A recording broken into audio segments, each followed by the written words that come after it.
lhe proporcione, sobretudo, aquilo que precisa e deixe os receios para outros dias. Mas não saia daí, é que o convidado que segue é também ele o exemplo certo, obviamente, de um self-made man, apaixonado pela música e pela arte e reconhecido por isso, pois claro. Já está connosco para partilhar aquilo que vê numa outra perspectiva, quando olha para os portugueses e aquilo que colocou no papel. Pedro Brunhosa é o senhor que segue o seu livro Crónico. Não podia ser mais à sua medida.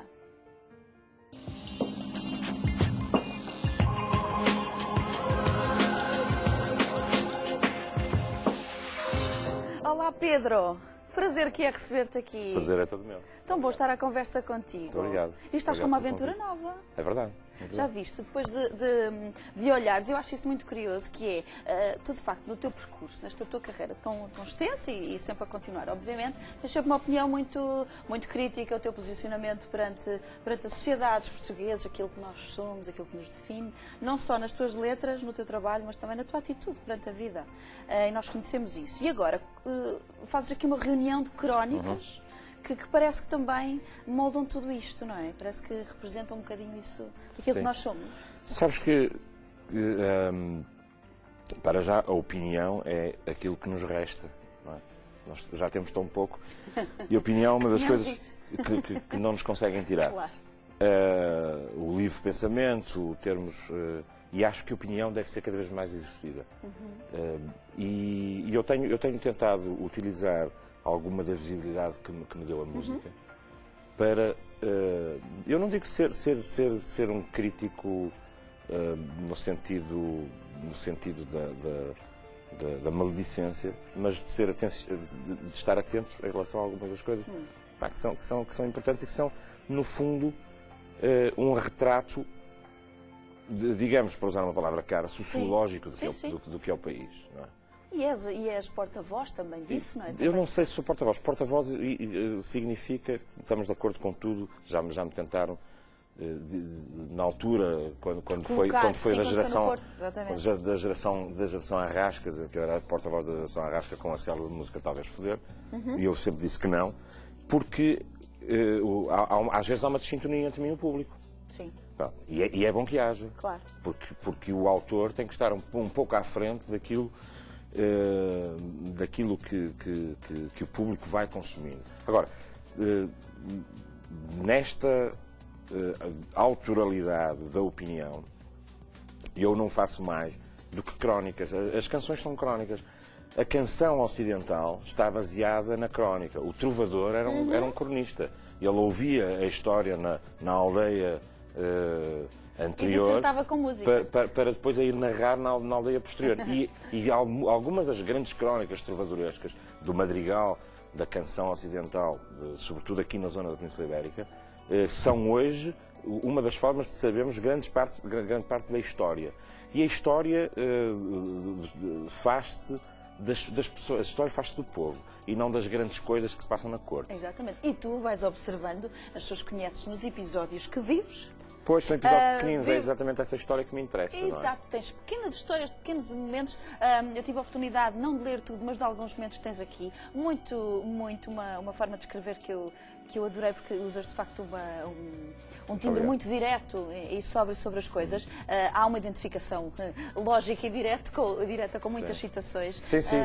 Mas isto tudo começa num texto que dá início a este teu livro, foi a partir do que aconteceu contigo nos Ídolos. A partir daí, o que é que tu sentiste? Mudaste ali alguma perspectiva? O texto sobre o trambolhão. Sim. Não, esse texto está aqui colocado, em primeiro lugar, por uma questão, obviamente, de coincidência. Em primeiro lugar, por uma questão, obviamente, de coincidência de eu fazer parte agora do júri do Ídolos.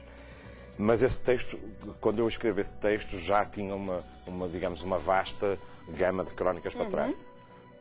O que se passa é que eu falo das pequenas coisas e falo de uma perspectiva que não é muito comum a mim próprio. Ou seja, eu sou avesso às revistas cor-de-rosa, toda a gente sabe, sou um bocado, não é avesso, sou distante em relação à exposição da vida privada.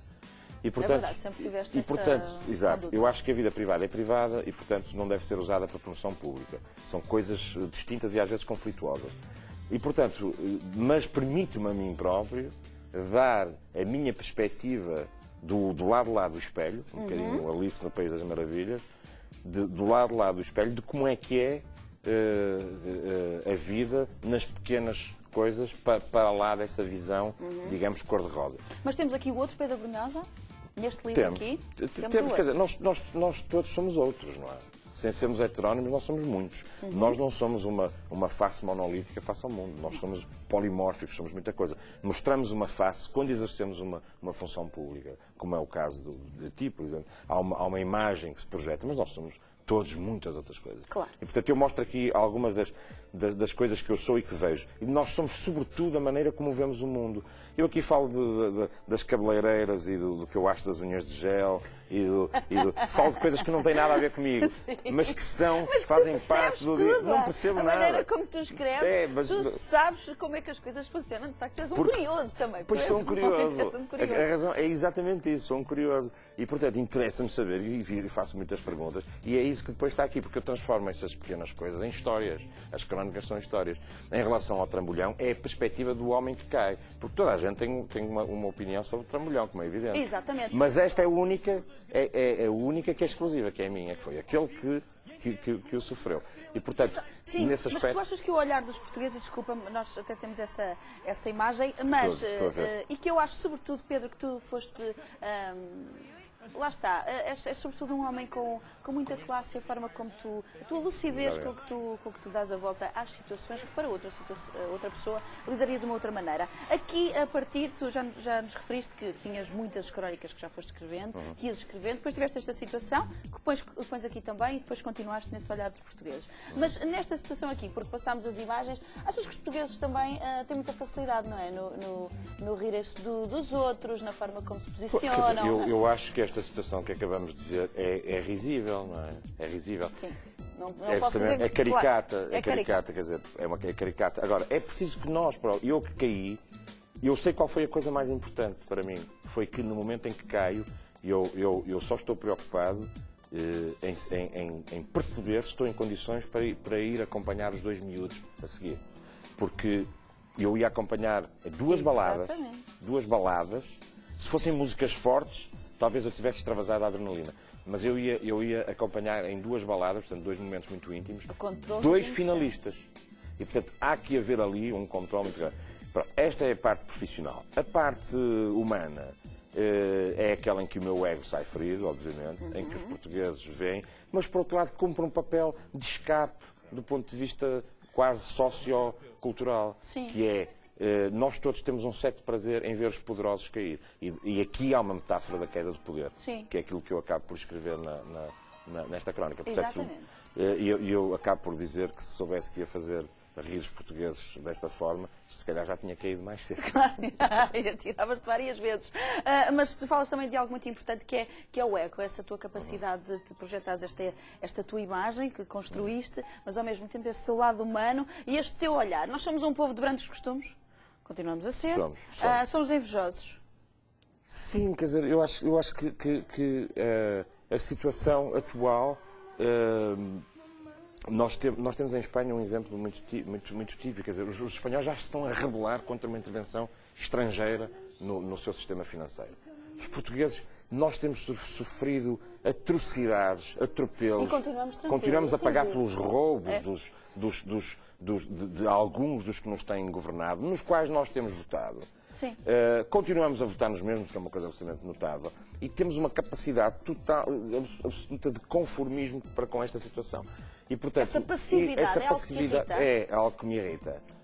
Está na altura de nós dizermos, mandarmos um sinal claro àqueles que nos têm governado de que estamos fartos. Está na altura de fazer isso. Os espanhóis nisso têm sido bastante... Mas somos mesmo brandos, que ao contrário de ti, que já estiveste na rua, já te agarraste a um coliseu e a tantas outras coisas, tu vais para a rua, tu colocas a tua opinião...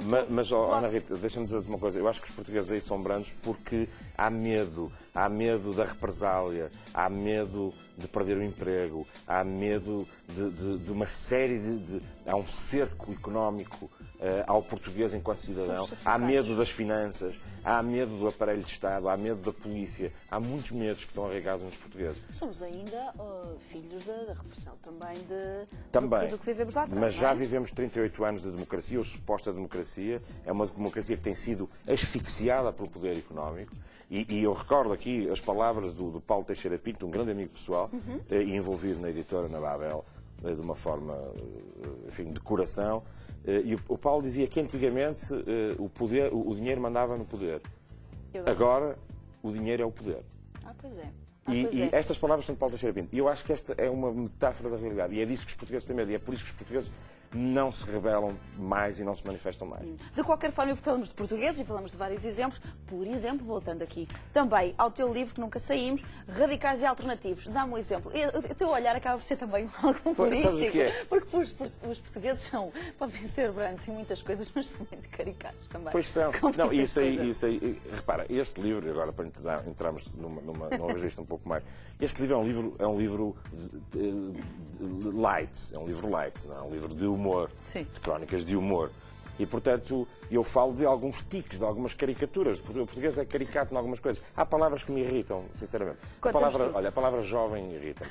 Acho que a palavra jovem é uma invenção das alturas dos governos do professor Cavaco, quando era preciso consultar uma população digamos, ainda não estruturada socialmente. Sim, mais imberbe, jovem. E assim um pouco mais imberbe, eram os jovens. Os jovens eram sempre entrevistados na relva. Não há entrevista desse período em que os jovens estão sentados num relvado em frente à Faculdade de Direito a dar opiniões. A palavra jovem irrita-me, a palavra radical irrita-me. É tudo radical. Alternativo? É tudo radical porque vamos fazer desportos radicais e depois não é nada, é uma coisa cheia de arneses e de tudo preso, não sei o quê. O alternativo também me irrita, porque alternativo é quê? Quer dizer, se calhar o alternativo é aquele que não consegue ser um bocado mais acutilante e preciso, e portanto dispara em várias direções. E portanto, este livro fala de uma série de coisas. Já sabemos que tem unhas de gel, as mulheres certamente as unhas de gel. Aqui. As mulheres estão aqui. Há um texto, Pedro, se me permites, em que tu falas que eu penso que aí estás, enfim, terás vivido muitos episódios, certamente. As mulheres, está tudo bem? Passa-se alguma coisa? Nada. Estás a falar de quê? De já tenho vivido algumas situações? Não, nada. Mas conheces as mulheres, certamente, e aqui reproduzes também o teu olhar sobre estas reações também humanas. Sabes que as mulheres são as melhores fornecedoras de histórias para esta... Não só de histórias, não é? Não, de tudo. Para não falarmos do amor e do afeto e das emoções, etc. Mas, sim, eu falo aqui, por exemplo, nesta coisa das fardas de Portugal, sabes, as nossas hospedeiras de eventos e... Há aqui uma crónica que eu acho interessante, que é o pai desistir de estudar, vou ser famoso. Aquele mito que se criou o que interessa agora é ser famoso, como se famoso fosse uma profissão. Sim. Continuamos nisso, não é? Sim, continuamos nisso. Não interessa frequentar, não interessa estudar, frequentar conservatórios, cultivar-se, crescer o mundo interior. O que interessa é ser famoso e fazer famoso a qualquer custo e fazer qualquer coisa. Isso certamente é uma coisa que também te irrita muito, não é? E nestas irrita a fama pela fama, porque não se pode... É vazia, não é completamente nada. Pois, é exatamente o processo contrário, quer dizer, mas isso nós já estamos fartos de saber. E exatamente, estas crónicas são exatamente as pequenas coisas que eu acho que são um bocadinho... que fazem um bocadinho de comichão, é isso, nem sequer é irritar, é um bocadinho de, sabes, aquela coisa... Tu estás aqui, de certa forma, a fazer cócegas à mentalidade e às mentes de todos os que nos estão a ver. Este livro, tu dizes que é light, mas eu acho que é um dizer, como tens aqui, Pedro Brunhosa, diz-nos quem somos sem meias palavras. Eu acho que, de certa forma, ao reviver e à identificação de muitas pessoas, certamente, ao terem este livro, vão pensar nisso. Isto é para quem quer conhecer um bocadinho do que também somos, não é? Eu acho que, quer dizer, nós todos somos isso. Eu também sou isso. Claro, somos todos. Eu também sou isso. Há aí uma crónica sobre a solidariedade, que é outra coisa que me chateia, porque, atenção, que não quer dizer que não haja verdadeira solidariedade.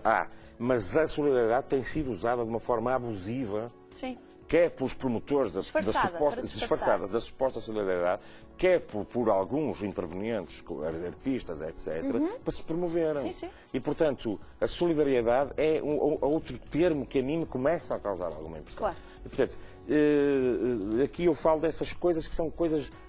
Aquilo que eu tento fazer é questionar de uma forma, eu quando digo light, é de uma forma ligeira, de uma forma acessível, sim, mas não te com isto. Tu falas da tua classe e dos teus pares e das pessoas que estão envolvidas. Mas eu falo é a minha perspectiva, não quer dizer que seja certo, é a minha opinião. É um livro fácil de ler, é um livro agradável de ler, tanto mais que foram crónicas, foram publicadas na comunicação social e, portanto, é muito dirigido a essas pequenas coisas do dia-a-dia. Eu há bocado disse uma coisa que eu acho que é importante. Eu acho que a história dos países faz-se muito mais pelo pequeno somatório dos nadas do cidadão comum. Claro. Há uns livros fabulosos sobre a Idade Média, de grandes medievalistas como o Jorge Duby, etc., que falam sobre a noite na Idade Média. O que é que se fazia à noite na Idade Média? Claro. E são essas diferenças mesmo que depois dão resultado que somos. Pedro... É um entender da história contemporânea através das unhas de gel. Muito bem. Meu querido Pedro, foi um prazer receber-te. Muito obrigado, No próximo Rita, convite para te recebermos, tu vais tocar para nós. Cá Com aqui certeza. já. O manifesto te quero ver aqui no Mais Mulher também.